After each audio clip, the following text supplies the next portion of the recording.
La réforme du secteur funéraire longtemps attendue donne l'impression aujourd'hui d'un ouf de soulagement. Par le biais du décret numéro 2024-991 du 19 juin 2024 portant réglementation du secteur funéraire en République du Bénin, dispose que les inhumations ont lieu dans un délai de 30 jours au plus tard après le décès, sauf prorogation accordée par le procureur de la République compétent.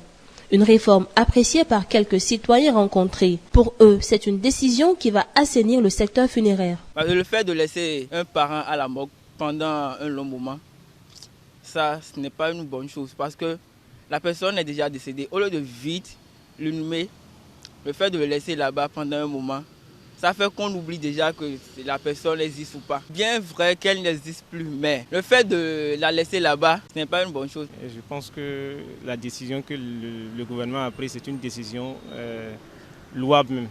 Parce qu'il ne sert à rien de gaspiller de l'argent pour déjà un corps ou bien pour quelqu'un qu'on a déjà perdu. Il vaut mieux dépenser pour quelqu'un qui est en vie, quelqu'un qui est malade, que de vouloir mettre un corps peut-être à la morgue pendant de longues durées.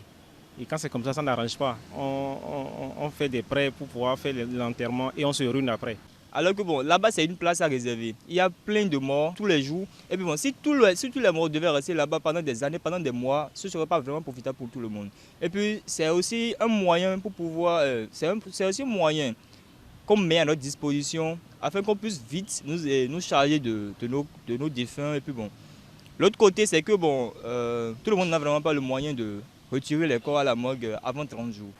Un cadavre déposé à la morgue, normalement, après quelques temps, les intéressés de ce cadavre doivent se précipiter pour aller chercher le cadavre et enterrer.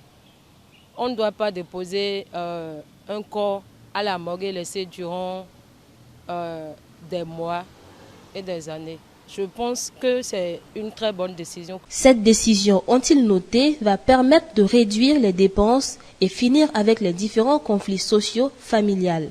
Ça fera aussi que nos populations vont s'éduquer et ne vont pas trop dépenser par rapport à ces trucs-là. Parfois, le scénario qu'on voit lors des cérémonies où on aligne des bâches, alors que peut-être que cette personne, au moment où il était malade, il n'avait pas de soutien. Et c'est à son décès qu'on voit vendre des parcelles et pouvoir peut-être montrer, faire le matu vu. Donc je trouve que cette décision-là va régler beaucoup de choses quand même. Il doit poursuivre dans cette lancée pour que d'autres qui vont mettre leur corps à la morgue un mois après ou quelques jours après puissent retirer ça et les enterrer. Rappelons qu'à la suite de ce décret en date du 19 juin, le ministre de la Santé Benjamin Humphrey et le garde des Sceaux, ministre de la Justice et de la Législation Yvon Detchenou ont rendu public un communiqué conjoint en date du 9 juillet dans lequel ils invitent les familles ayant abandonné des corps de leurs parents ou proches à procéder à leur retrait et ce dans un délai maximum de 15 jours, soit le 30 juillet au plus tard.